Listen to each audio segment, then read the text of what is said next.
مساء الخير عليكم جميعا. بما اننا في ايام ما يعلم بيها الا ربنا، انا النهارده جايه اقول لكم على طريقه اكل رجلين الفراخ.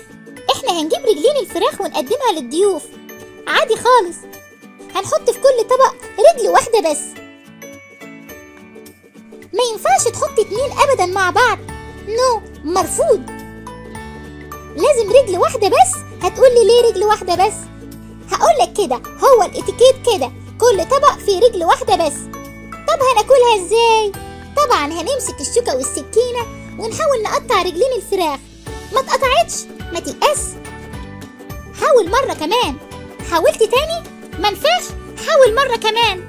زهقت خالص ومش عارف تعمل ايه ولا يهمك، اهم حاجه الصبر ثم الصبر ثم الصبر. واوعوا تمسكوا رجل الفرخه كده وتاكلوها على طول، نو، مرفوض، رفض نهائي.